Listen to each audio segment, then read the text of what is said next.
À l'heure où je te parle, j'ai toujours pas obtenu le document parce qu'on a un rendez-vous le 6 juin en Allemagne pour changer la carte grise Wohnmobil à Gel, ce qui veut dire caisse fermée en fait. Ça passe le 6 juin et le 7 juin, normalement, je vais avoir une copie déjà par photo de cette fameuse carte grise révisée que je vais tout de suite pouvoir envoyer à la FFVE afin d'obtenir mon document. Donc là, vraiment, après cela, on va pouvoir commencer l'aménagement, tout au moins les transformations au niveau de la cellule, et c'est ce dont je vais te parler aujourd'hui.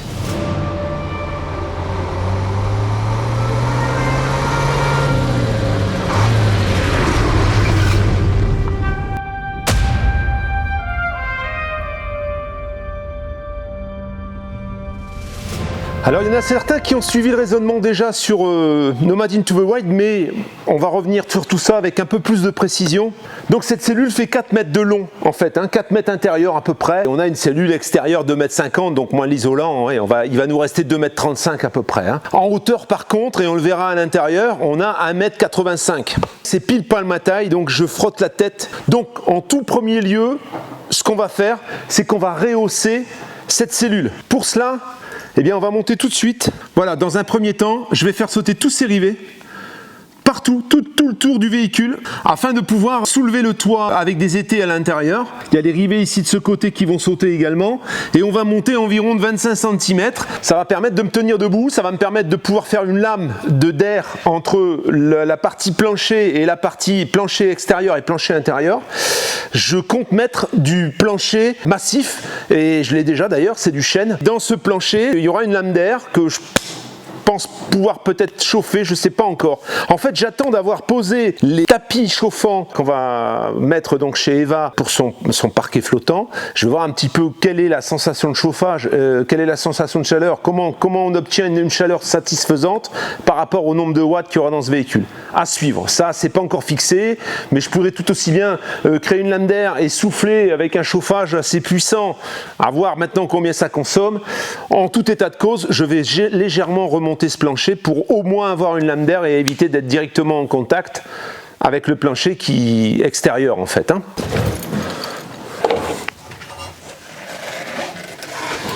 De grandes questions se sont posées sur ce chauffage et sur la possibilité de le garder ou pas. Je pense que en ayant un petit peu questionné les gens qui utilisaient ce chauffage, comme par exemple sur le Tatra qu'on est allé voir, ils ont en fait monté exactement le même chauffage. C'est très gourmand. Par contre, c'est vrai que ça chauffe la folie. Ils chauffent le sol, mais eux, ils étaient vraiment par grand froid puisqu'ils sont descendus à moins 53. Et il est clair qu'il leur fallait un chauffage vraiment costaud. Bon, je pense pas garder ce chauffage. En fait, tout ça, c'est un attirail qui est un peu trop important.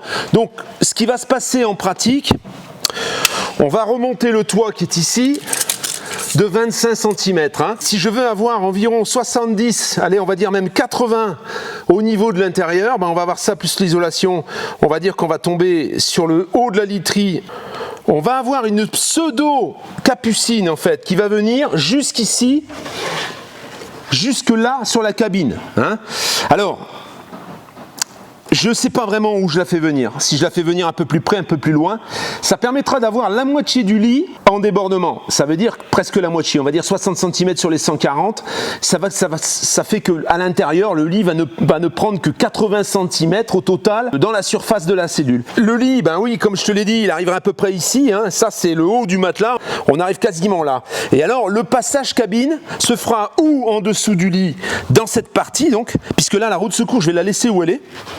Tu peux voir la roue de secours là, elle va rester là, donc il va y avoir un habillage, un agrandissement de la cellule sur toute cette partie.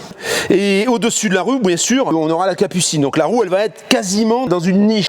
Et malgré tout, on aura toujours le fonctionnement hydraulique de la roue pour la descendre. Il est clair que ça aurait été bien d'avoir une cellule qui arrive au bord, mais à ce moment-là, j'aurais de toute façon eu un problème pour la roue de secours. C'est des roues qui sont très lourdes, et de les mettre là au-dessus, ça me paraît un peu fantaisiste. Vous pouvez vous poser des questions au niveau de la hauteur hors tout. Eh bien, figurez-vous que déjà, au niveau du filtre, au niveau de ce qui dépasse par rapport au toit, on a déjà un dépassement d'environ 15 cm. Donc ça veut dire qu'en clair, par rapport à la hauteur d'origine, nous n'aurions que 10 cm de plus. Ça va pas déstabiliser le camion, esthétiquement ça va pas changer grand chose. Bon, ce qui va changer par contre, c'est que plutôt que d'avoir ça, on aura une avancée qui va être même un petit peu plus longue. Dans ce côté, je sais pas encore ce que je vais faire. Il a été évoqué lors de mes précédentes vidéos sur Nomad Into the Wild de surmonter la chose avec un autre réservoir. Le problème, c'est que les réservoirs, je préfère les avoir bas parce que ça va peser, ça va faire monter le poids en haut. Et c'est ce que je veux éviter au maximum. Donc sur les parties hautes, en fait, je voudrais pas avoir un poids excessif. Et ce qui fait que bon, j'aurai certainement un réservoir qui viendra ici, au-dessus de l'arbre qui est ici. Donc là, on aura un réservoir également de l'autre côté, sur toute cette partie qui est vide ici, à côté de la roue de secours. On verra à ce moment-là combien j'arrive à avoir de litres. Ça, c'est 300 litres. Je suppose que de l'autre côté, je ne vais pas pouvoir aller beaucoup plus loin que 300 litres, parce qu'on a la roue également. Donc 600 litres, c'est plus, on va dire, environ 200 litres ici à l'intérieur, et 200 litres ici en dessous. 600 et 200, on arriverait à 800, ce serait déjà pas mal. Je voulais avoir 900 000 litres, mais je pense que ça va être un petit peu compliqué de caser les réservoirs surtout, pour garder le gabarit du camion. Concernant les ouvertures, il n'y aura pas d'autres ouvertures que celles qui sont ici. Alors j'avais pensé à un moment laisser une vitre, une fenêtre comme elle est là, avec une grande partie qui s'ouvrirait sur le côté au niveau de la dinette. Est-ce que vraiment je vais sortir, je vais ouvrir ce côté pour voir la nature? Si je fais un truc comme ça, il faudra une moustiquaire, parce que selon les endroits où on va aller, si c'est pour être envahi de moustiques, je vois bien déjà chez moi, dans mon camping-car, j'ouvre pas si j'ai pas de moustiquaire. Je pense que je vais garder cette fenêtre, je vais certainement changer le double vitrage. Par contre, sur la partie inclinée, je vais enlever les fenêtres qui sont fixes et je vais mettre des fenêtres qui s'ouvrent comme ça. Alors pas très hautes certes, mais il y en aura sur presque toute la longueur aux endroits où j'aurai pas d'éléments hauts. Et ça va apporter beaucoup de luminosité. J'aurai certainement aussi une fenêtre sur la partie donc que je vais agrandir à l'avant, sur la partie qui va faire pseudo-capucine. Les portes qui sont d'origine resteront comme elles sont. Alors, il y aura certainement de quoi les verrouiller. Alors c'est des serrures 3 points, mais je vais certainement mettre un verrou un peu plus efficace, je pense, en supplément de ce qu'il y a déjà. Tu vois, il y a carrément une crémaillère, tout, c'est quand même bien foutu. C'était militaire. Donc en règle générale, il y aura que celle-ci qui sera ouverte et celle-ci ne sera que de temps en temps ouverte au besoin. Mais à mon avis, on ne l'ouvrira jamais. Celle-là, elle sera quasiment fixe. Je te montrerai ensuite au niveau de l'implantation intérieure ce que j'ai choisi. Alors le problème, c'est de monter à l'intérieur de ce camion. Ça, ce sera la seule ouverture vers l'arrière donc qu'on aura pour monter dans le camion.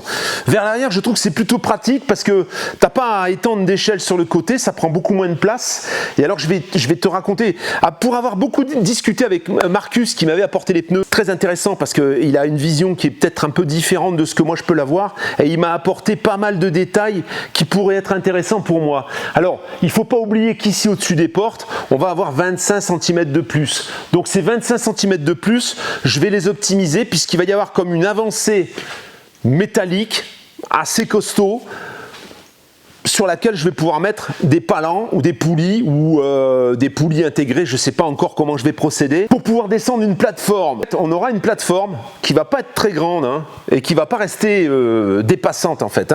Ça va être une plateforme qui va être comme celle-ci, qui va pouvoir se replier contre la paroi. Donc il n'y aura rien dessus, mais je pourrais m'en servir éventuellement encore porte-moto si j'avais besoin. Et cette plateforme, à l'aide de ces poulies, et d'un treuil. Alors, est-ce que je me sers de ce treuil pour descendre la plateforme?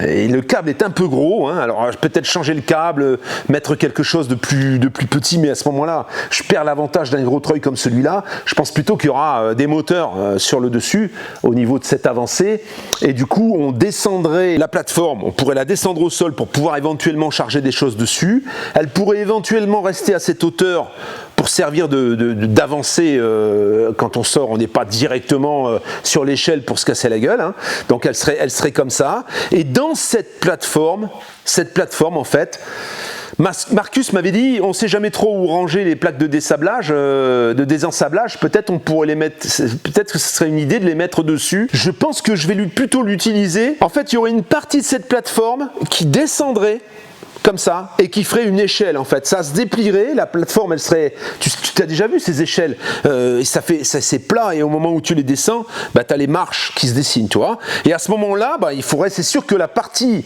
extérieure, il faudrait qu'elle soit très renforcée pour éviter de se plier, etc. Parce qu'en fait, il n'y aurait pas de montant de ce côté. Donc on aurait la plateforme qui descendrait comme ça, ou de ce côté ou de l'autre, hein, j'ai pas encore déterminé le truc, et ce qui fait que quand on monterait sur l'échelle, on aurait la partie plateforme qui reste fixe ici, qui servirait de garde-corps en fait, hein, et on monterait et boum, on pourrait directement entrer dans le véhicule. Hein. Donc l'échelle en fait, elle partirait de je sais pas trop où encore, ça reste à étudier, et on la descendrait, elle poserait pas au sol, parce qu'une échelle qui pose au sol, je trouve que c'est pas trop pratique, donc elle se déplierait pour pouvoir y monter. J'ai pas encore bien dessiné, réfléchi à tout ça, mais dans les grandes lignes, c'est à peu près ce que je veux faire. Et alors tout ça bien sûr, il faudrait que ce soit des énormes charnières. L'idéal aurait été un haillon.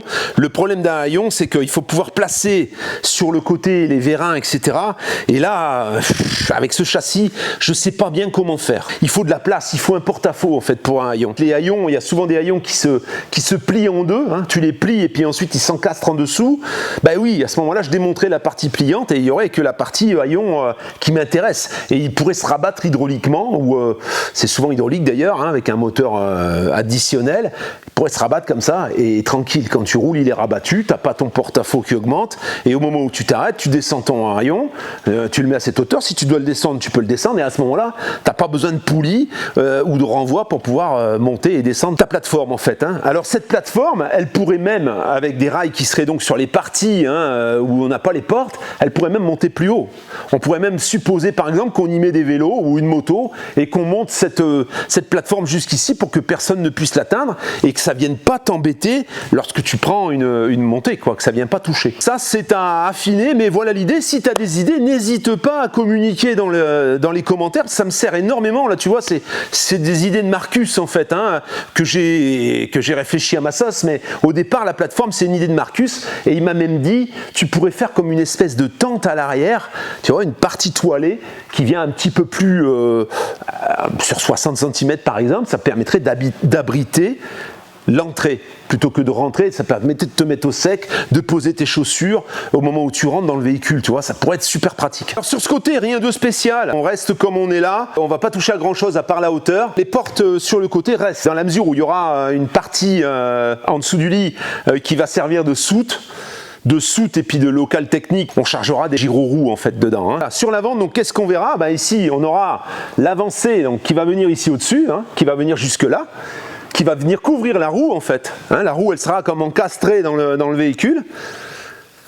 Eh bien, ce sera la hauteur que tu vois, donc qui sera rehaussée d'environ 25 cm, eh bien, elle va venir quasiment jusqu'à l'aplomb de la cabine, là, ici. Hein. Peut-être un peu en débordement, ça dépendra en fait de la hauteur du lit. C'est un peu délicat pour le moment d'en parler.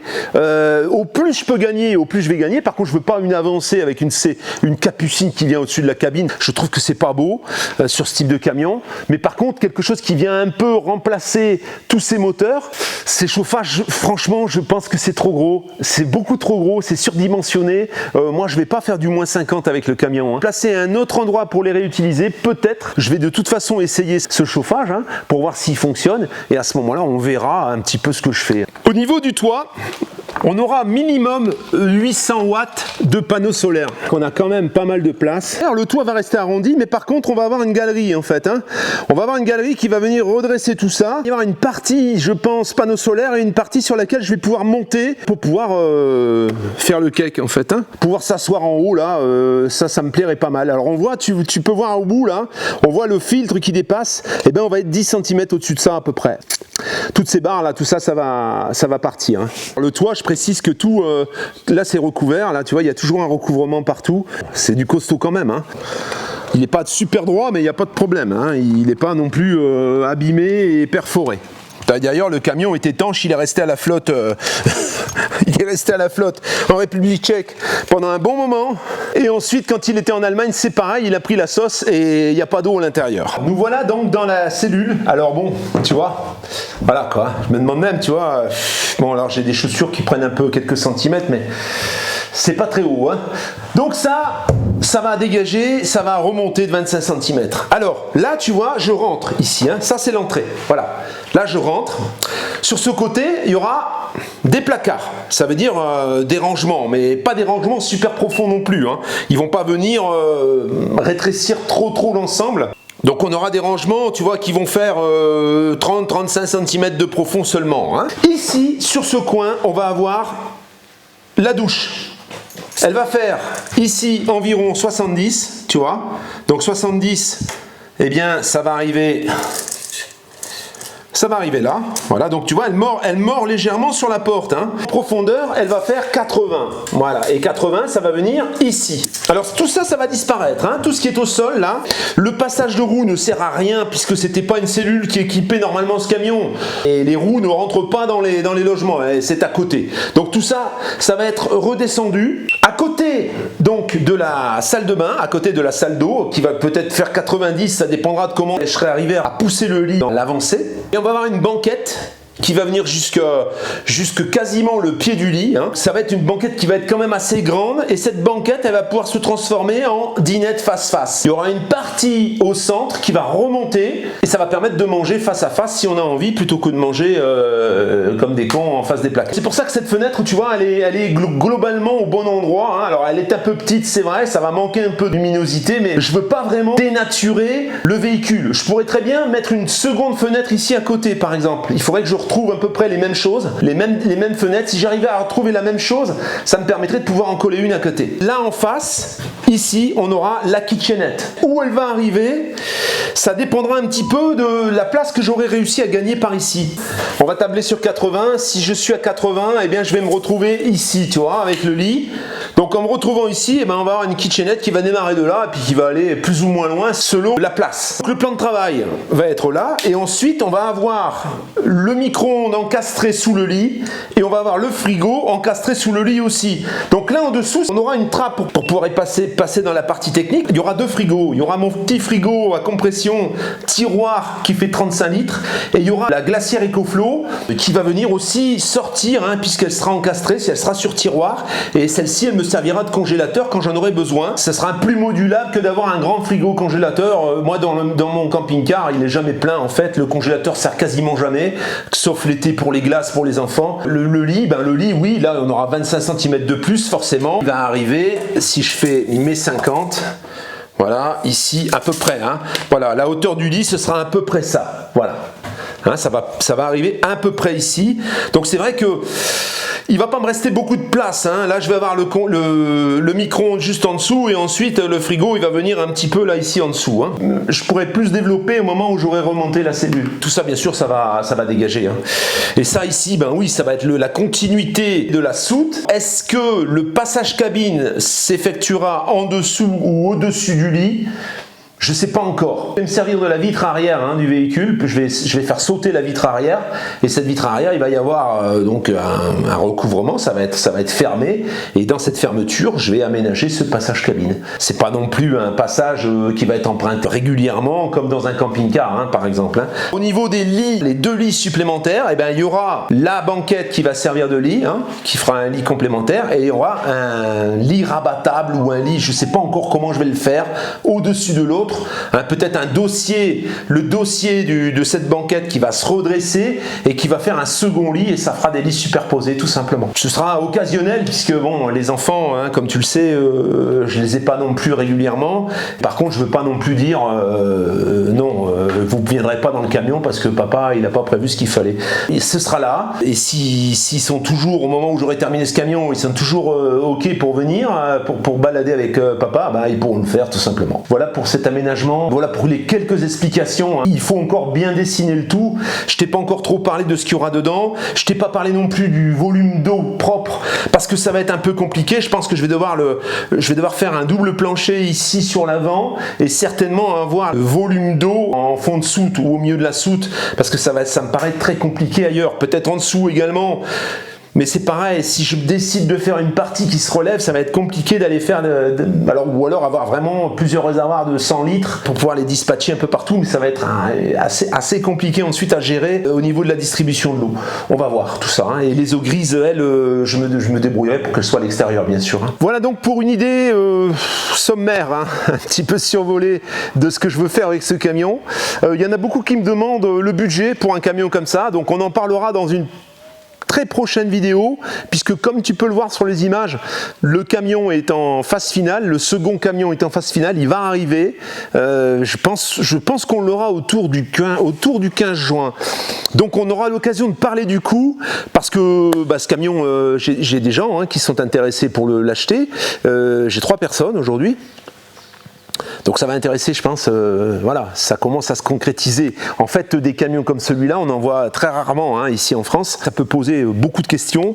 On peut se demander est-ce que c'est possible, comment faire, pourquoi faire, et combien ça coûte. Et tout ça, j'essaierai de te répondre au moment où on aura le camion, le second camion, qu'on va tester, qu'on va essayer par rapport à celui-là, que je vais pouvoir comparer et te montrer ce qui a été fait sur ce camion. Alors il est clair que quelquefois, comme le mien par exemple, il était annoncé sur le site internet du vendeur à un prix, pas celui-là en particulier, et en fait ça n'a rien à voir le prix, hein. Le prix n'a absolument rien à voir avec ce qui est annoncé, parce que oui, on te propose un camion mais sur lequel il n'y a rien de fait en fait. C'est beaucoup plus coûteux que ce qui est annoncé. Le camion en question, c'est un camion qui a été préparé en Pologne pour nous. Il y a eu un gros travail, je pense plus approfondi que sur celui-ci. Forcément le coût, c'est le coût, tout a un coût. Il est clair que j'aurais préféré moi payer le mien plus cher et pas avoir les petits soucis que j'ai eu, avoir un camion où ready to race et puis rien d'autre à faire que de m'occuper de l'aménagement. C'est pas le cas, et j'ai encore des choses, hein, j'ai encore des choses à voir sur ce camion. Celui qui va arriver, il n'y a pas grand chose à faire au niveau du châssis, il n'y a pas grand chose à faire au niveau de la boîte de transfert est faite.